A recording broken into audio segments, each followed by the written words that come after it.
Good morning, dear students. Today we are going to take the new chapter, that is complex number. After completing trigonometry, principle of mathematical induction, we are heading to the next chapter, that is complex number.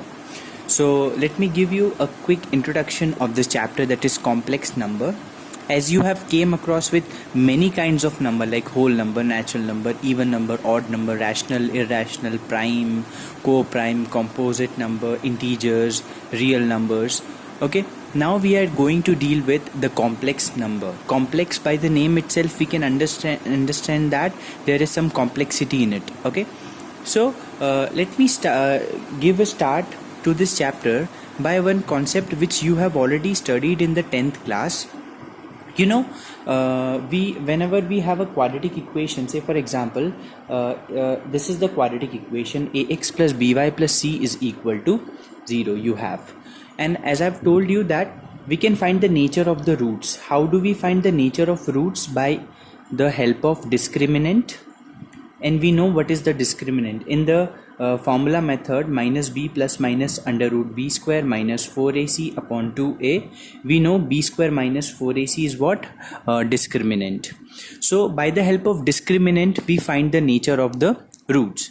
So the three conditions we have, I hope that you are remembering those three conditions.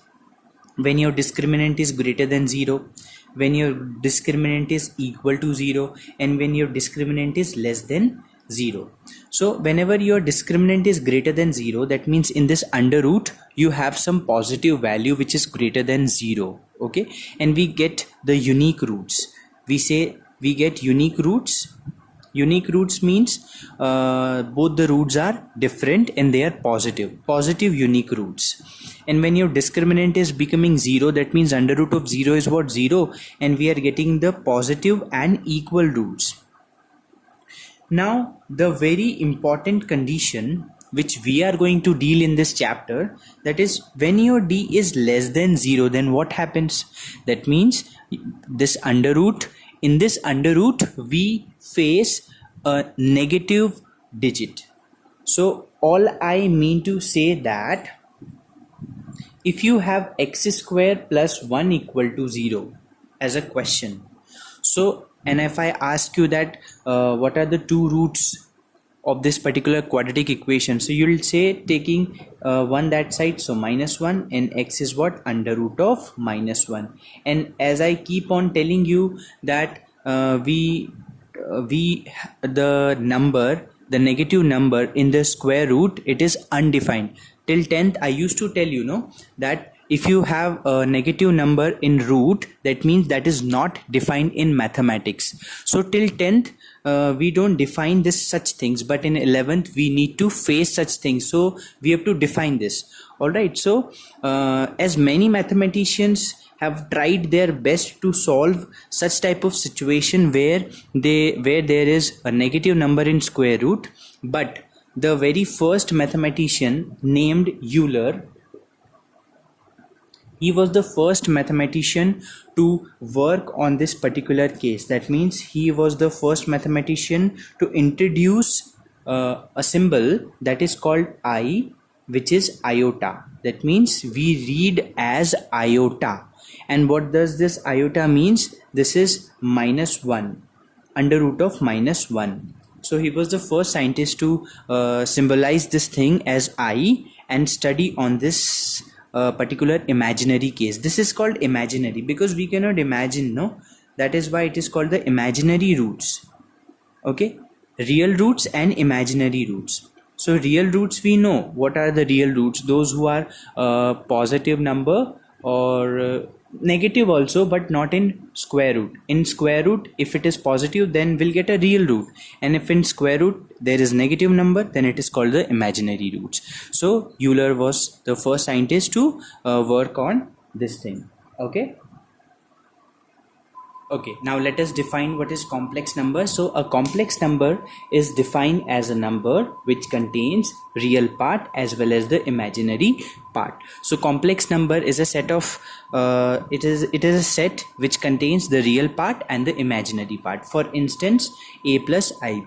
So this is the form of writing a complex number. This is called the complex number, where a is the real part and ib is the imaginary part. Where a and b are constant, this a and b can be any value or any real number. Okay, it can be anything. For example, like 3 plus 4i. So if I ask you what is the real part, so real part is what? 3. And what is the imaginary part? So imaginary part is what? 4. Okay, 4i. Okay, here another example, 7 plus i into 2 by 3, or this can be written as 7 minus 2i upon 3. Real part is 7 and imaginary part is minus 2i upon 3, like that. Okay.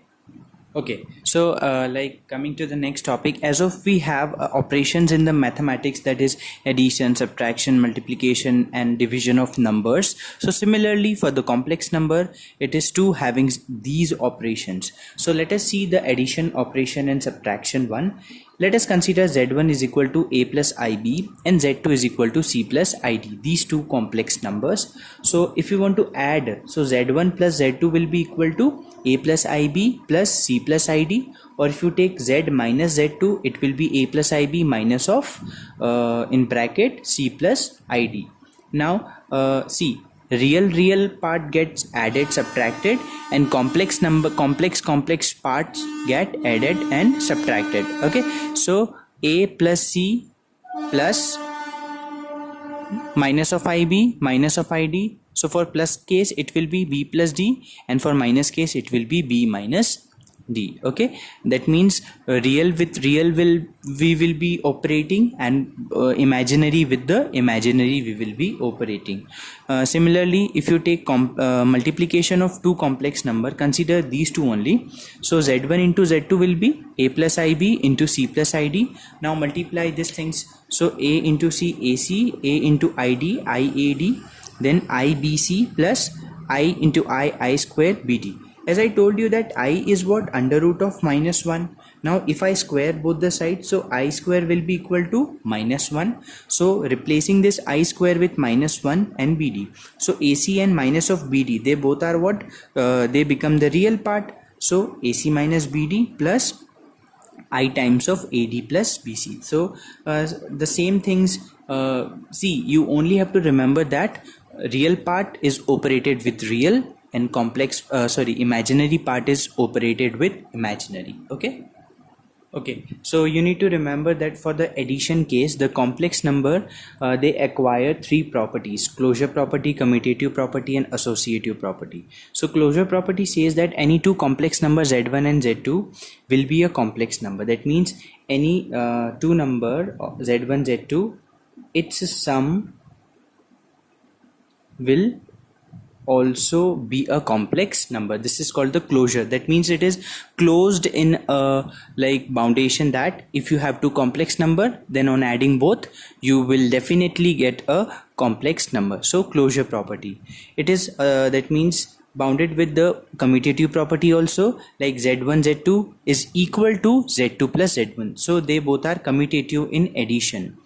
It is also commutative in multiplication. z1 z2 is equal to z2 z1. So it is that means it is true for the multiplication also. Associative property, z1 plus z2 plus z1 plus z2 in the bracket plus z3 is equal to z1 plus z2 plus z3. So it is true for the associative property also. Okay, now let us see the last operation, that is division property. Division of two complex number, not the property. Division of two complex number. So let us consider z1 a plus ib, z2 as c plus id. So z1 upon z2 will be a plus ib upon c plus id. Now from here you need to remember one very important thing, that in the complex number we don't keep the complex number in the denominator. Okay, we need to just remove this complex number from the denominator. So what we do to remove this thing, we rationalize the denominator. Okay, so let us rationalize. So you always remember, if you have such type of case where in the denominator you have the complex number, so you rationalize with it and just get the value. So a plus ib into C minus ID, and in the denominator you can use A plus B, A minus B identity. Okay, when you multiply this, it is AC plus AC and minus of IAD plus of IBC and plus minus of I square BD whole upon C square minus I square D square. Now as I've told you that I is under root of -1, so I square will be equal to -1. So put the value here and here.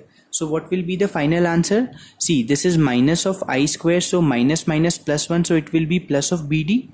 So we can write AC plus BD in one bracket as a real part, and what will be the complex part taking I common from this? So BC minus of AD, and whole divided by I square is -1, so C square plus D square.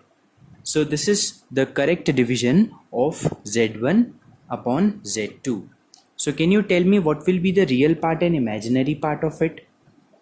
So Z1 upon Z2 is equal to real part. Just separate it with this C square plus D square. So AC upon BD upon C square plus D square is the real part. And what is the imaginary part? BC minus AD upon C square plus D square. This is the proper form. Now let me tell you, you understood this thing? Okay, with this only I just need to highlight one thing. We always write the complex number in this form. I guess I've told you, A plus IB form. So you have to remember Z is equal to A plus IB form. This is the standard form of writing the complex number. Okay, now let me explain you the power of I. What is the meaning of power of I? See, as I told you, I is under root of -1. Let us square both the sides. So what will be your I square? -1. Let us again square both the sides. So we will get I to the power 4 is equal to 1, because -1 square is what? 1. So what you have to remember, I to the power 4 is equal to 1. So can we understand one thing from here, that whenever you have the power of I as a multiple of 4, I repeat, the power of I as a multiple of 4, you directly have to write the value will come 1. Say for example, I'm taking I to the power 20. What will be the answer of it? So you can write this 20 as I to the power 5 whole power 4, because 5 4s are 20. Okay, no, just wait. You can write this as I to the power 4 whole power 5. 4 5s are 20, and as I to the power 4 is what? 1, and 1 to the power anything is 1 only. So that is how you have to remember one thing, that if you have any I whose power is a multiple of 4, you directly have to write the answer as 1. So you need to remember I to the power 4n is equal to 1, where n can be anything, 1 2 3, or you just write n belongs to natural number. Okay, understood? One more thing, see, Z to the power 0 is always equal to 1. That means this Z is a complex number. Okay, so as we know that any number to the power 0 is 1, so similarly Z to the power 0 is equal to 1. Okay, next topic comes the identity. So I guess identities, you know, A plus B the whole square identity, so you have to write it in terms of Z1 plus Z2 the whole square. So it will be same, Z1 square plus Z2 square plus 2Z1 Z2. And similarly you have for minus case, you have for whole cube case, and Z1 square minus Z2 square. So these identities I think you know about. Now let us come to the next topic, that is modulus of complex number. Modulus of complex number. So let me explain you the meaning of modulus. The modulus means the absolute value.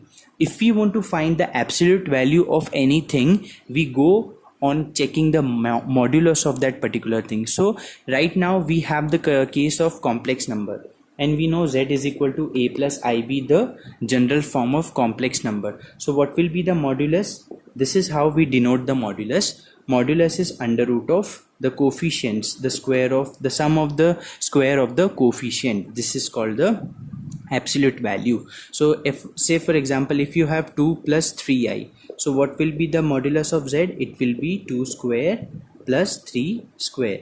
It will be 2 square 4 plus 9 under root of 13. And if you would have like this, minus of this, so minus will be here, and the same answer you will be getting. Okay, this is called the modulus. Now there are some properties of modulus. The properties are like minus of z, your answer will be this only. Okay, and if modulus of z is equal to 0, and only if z is equal to 0. Whenever if you have any modulus value 0, that means definitely the z will be equal to 0. Modulus of z1 z2 will give you modulus of z1 into modulus of z2. And okay, that's it, the properties of modulus. Okay, the next topic, that is conjugate of complex number. So if z is equal to a plus ib, then conjugate says that it is denoted by z to the power this bar. So z bar, that means a plus ib the whole bar, the sign will be getting changed. This plus will become minus, and if it would have minus, then it will become plus. So this is called the conjugate of complex number. Okay, now there are certain properties of it, like z to the power bar, again the two bars are there on z, so you will get the z. Say for example, if this is if this was the question, you got z bar. Now again you go for the double bar, so you will get a plus ib, which is what, z. So modulus of z double bar is what, z. And modulus of bar of conjugate of z1 plus z2 will be z1 minus z2. Okay, and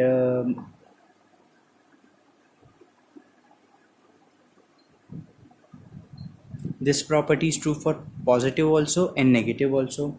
And you can see in the book it is clearly given the other properties. Okay, let us do one or two questions so that you can at least start the questions of the exercise. Say for example, we need to evaluate this thing. So how can we evaluate?